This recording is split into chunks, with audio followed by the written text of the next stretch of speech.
Hi Matt, so a lot of moving parts here. Let's start with the European angle. This visit to Luxembourg by Boris Johnson yesterday. He turned up there at the head of government to meet with Xavier Bettel after a meeting previously with Jean-Claude Juncker over lunch. There were about 100 protesters just immediately outside the Prime Minister's official residence, and they were pretty loud. Going into that meeting, we were told there'd be a press conference with both Xavier Bettel and Boris Johnson immediately outside afterwards.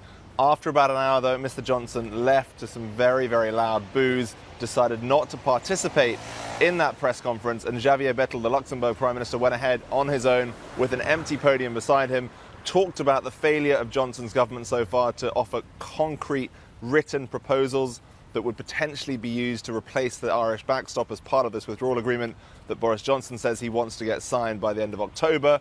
Later on, Boris Johnson did talk very briefly in a televised statement to the British media. Here's what he said he wanted to see different about that deal. It will require the system by which the EU can control the UK after we leave, the so-called backstop, to go from that treaty. And that needs to happen. So that's a big change that we need to get done. But if we can get that done, as I've said before, then we're at the races.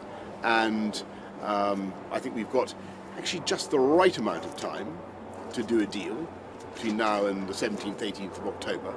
But as I never tire of telling you, if we can't do a deal by then, and obviously we want to work very hard to do it, if we can't do it by then we'll make sure that we can come out on the 31st of October, deal or no deal. And of course there are members of the Parliament just a couple of hundred yards from where I'm standing who might disagree with that, because they passed legislation, don't forget, just a week ago that essentially would prevent him from the UK exiting the European Union under his leadership without a negotiated agreement at the end of October. One of the reasons that legislation passed so quickly was because Boris Johnson had previously decided to suspend Parliament. And that's what this hearing at the Supreme Court today will be all about. Two separate challenges in Scotland and England to that decision.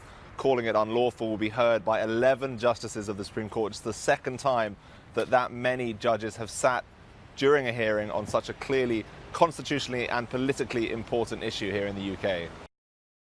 Hey everybody, it's Hadley Gamble from our new CNBC Middle East Bureau in Abu Dhabi. Thanks for stopping by. Now to watch more, you can try one of the videos that just popped up on your screen. And don't forget to subscribe.